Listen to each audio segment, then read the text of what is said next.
तो हम बात करें यतीन्द्र मिश्र, अयोध्या में जन्म हुआ था। अयोध्या में जन्म कब हुआ था? 12 अप्रैल 1977 को, 77 ईस्वी को हुआ था। ठीक है, 12 अप्रैल 1977 ईस्वी को हुआ था। ये लखनऊ विश्वविद्यालय से, कहाँ से? लखनऊ विश्वविद्यालय से एमए इन्होंने हिंदी साहित्य से किया था। एमए किससे किया था? हिंदी साहित्य से किया था।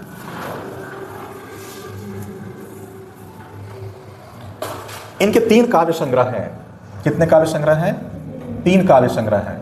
ये प्रमुख रूप से साहित्य, संस्कृति, समाज, सिनेमा पर इनकी विशेष अभिरुचि थी और लेखक की अभिरुचि के अनुसार ही वो अपना पाठ भी तय करता है, अपना लेखन भी तय करता है। तो लेखक का जीवन परिचय जब जान जाते हैं ना, तो आपको ये समझ में आ जाता है कि उस पाठ में वो क्या रखा होगा। ठीक है, तो जब इनकी रुचि, सोचिए कि साहित्य में रुचि है, सिनेमा में रुचि है, विशेष रूप से बड़े बड़े हस्तियों से मिलने की इनकी जो भारत की संस्कृति है उसमें इनकी रुचि है, तो वैसा ही ये क्या करते हैं, अपने पाठ में शामिल करेंगे। इनकी 3 काव्य संग्रह, जो प्रसिद्ध काव्य संग्रह है, जो कविता का है, यदा कदा, यदा कदा। ठीक है, दूसरा है अयोध्या तथा, अयोध्या तथा अन्य कविताएं, अन्य कविताएं। तीसरा इनका है ड्योढ़ी पर, ड्योढ़ी पर आलाप। ठीक है, ड्योढ़ी पर आलाप। नोट कर लिया? इतना फटाफट नोट करिए, क्योंकि जो चीजें आज बता रहे हैं बहुत सारी चीजें हो सकता है कि पुस्तकों में ना मिले, इसलिए जरूरी है कि जैसे जैसे मैं चल रहा हूं वैसे वैसे आप भी अपने कॉपी पर नोट करते जाएं, क्योंकि समय सीमित है क्लास का, तो ये जरूरी है कि फटाफट हम आगे बढ़ते जाएं। अब एक चीज और थोड़ा सा ध्यान रखेंगे कि इनका जो पुस्तक है, ये 3 पुस्तकों के अलावा, काव्य संग्रहों के अलावा, इनकी एक और पुस्तक का नाम है गिरिजा। गिरिजा पुस्तक का नाम है गिरिजा। ये गिरिजा पुस्तक में ये जो है ना, एक शास्त्रीय गायिका है। कौन सी गायिका? शास्त्रीय गायिका है गिरिजा देवी।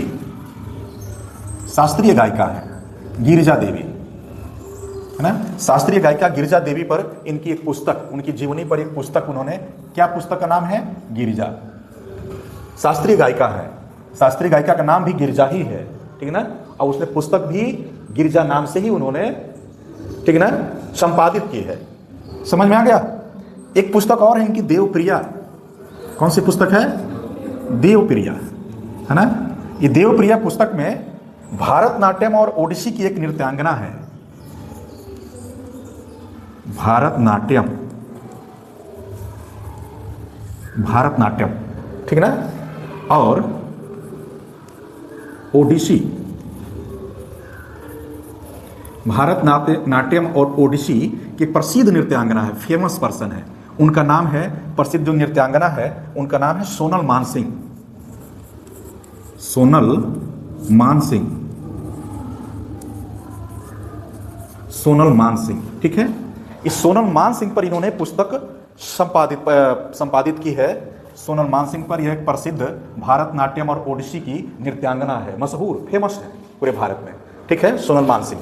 इस पर इन्होंने देवप्रिया नामक पुस्तक का संपादन किया। पुस्तक का संपादन विशेष रूप से इसमें जानते हैं, पुस्तक का जो है ना, जैसे कोई बड़ा राइटर सोनल मानसिंह है और लेखक कौन है? यतीन्द्र मिश्र है। ये दोनों का संवाद है, एक दूसरे से बात जो किया गया है ना, उसका उसमें अंश है देवप्रिया में, ठीक ना, संवाद का अंश है।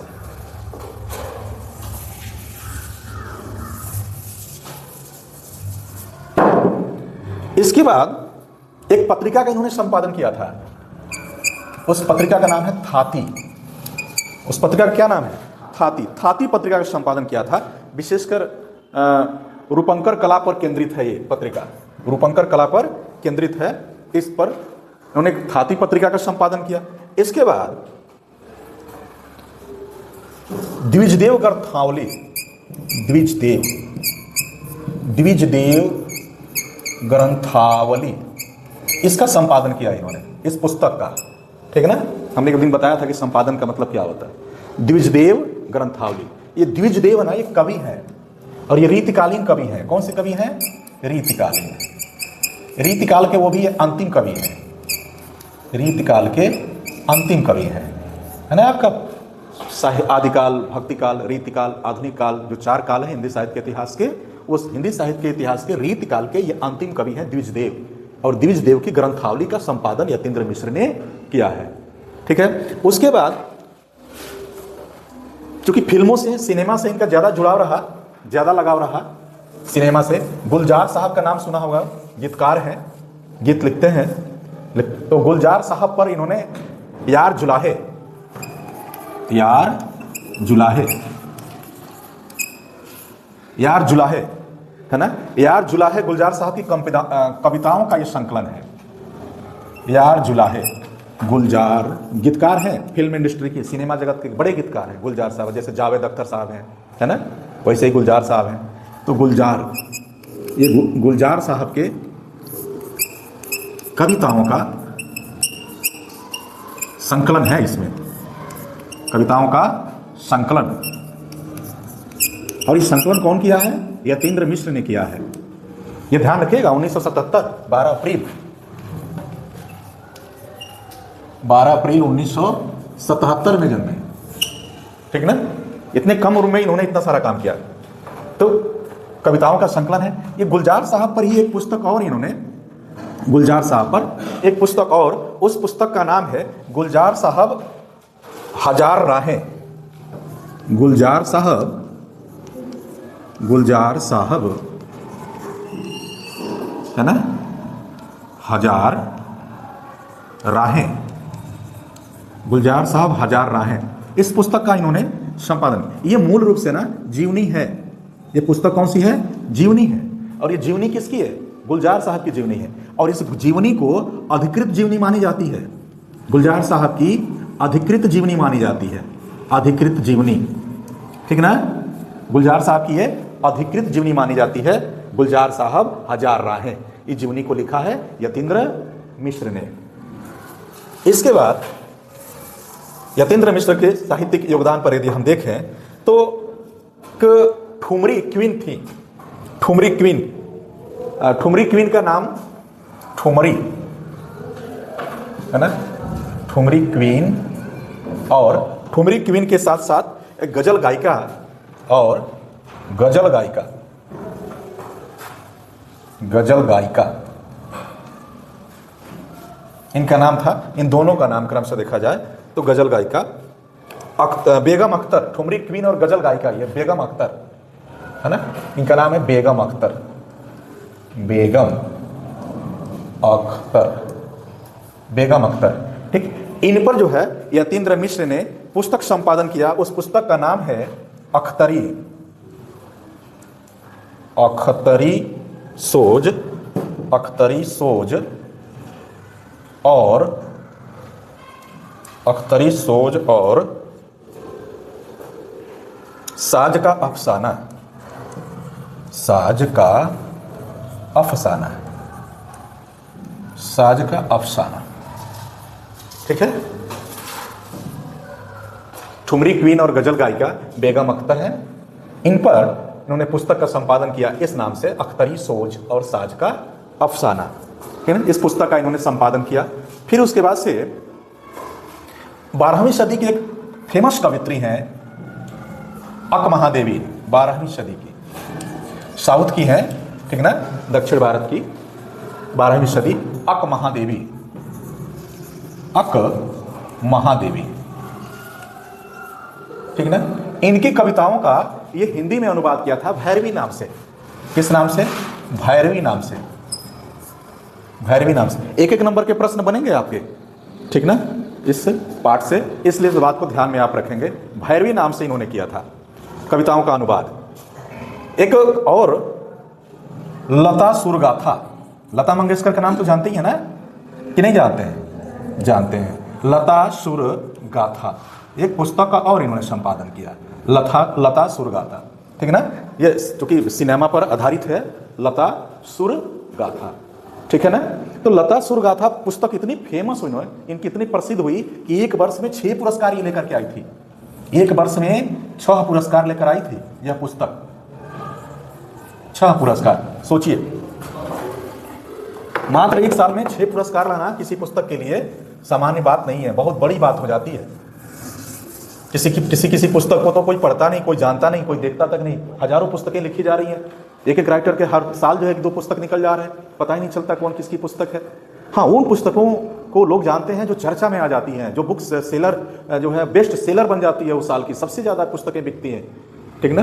तो 6 पुरस्कार लाना ये कोई सामान्य सी बात नहीं है। लतासुर गाथा पर इन्होंने एक वर्ष में 6 पुरस्कार लाया था, ये पुस्तक उन्होंने लिखा था, ठीक ना। इनको आप बात करें, हालांकि रचनाएं और भी है तो, लेकिन अभी श्रीलाल शुक्ल पर भी इन्होंने लिखा था, तो अन्य लेखकों पर इन्होंने लिखा। लेकिन और महत्वपूर्ण जो चीज़ें थी हमने आपको बताया। अब इनके पुरस्कारों पर हम चर्चा करें ना, क्योंकि अब फिल्म में लगातार ये वो करने के कारण, योगदान देने के कारण और फिल्म में अपनी लेखनी चलाने के कारण इनको सर्वश्रेष्ठ फिल्म लेखन पुरस्कार भी मिला था। सर्वश्रेष्ठ फिल्म लेखन पुरस्कार, फिल्म लेखन पुरस्कार, सर्वश्रेष्ठ फिल्म लेखन पुरस्कार मिला। और इनको 64वां राष्ट्रीय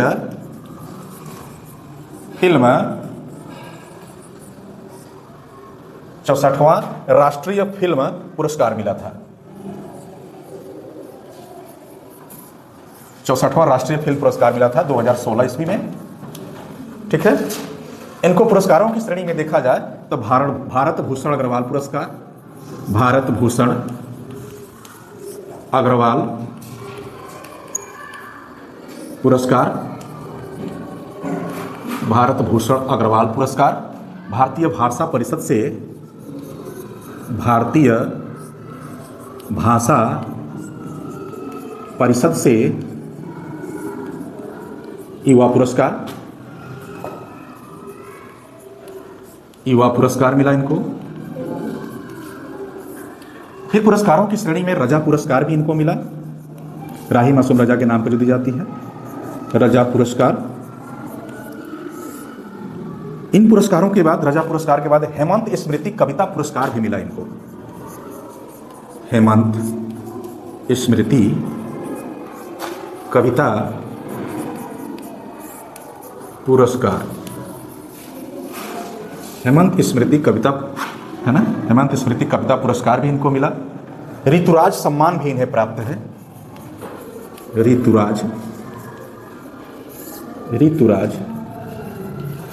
ऋतुराज सम्मान भी इनको मिला हुआ है, ठीक ना। ऋतुराज सम्मान भी इनको मिला है। अब एक इन्होंने शहनाई वादक बिस्मिल्लाह खां पर भी इनकी पुस्तक है। उस पुस्तक में है ना, क्या नौबत खाने में इबादत, क्या नाम है उसका, आपके सिलेबस में भी है, नौबत खाने में इबादत, है ना, यही है ना।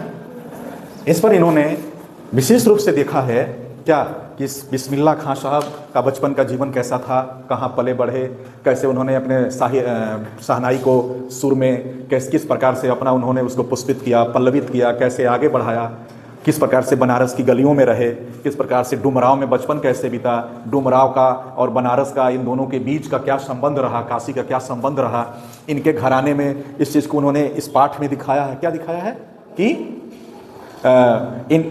ननिहाल था बनारस, इनका क्या था, बनारस में ननिहाल था, मामा रहते थे। बनारस में क्या था, ननिहाल था, मामा रहते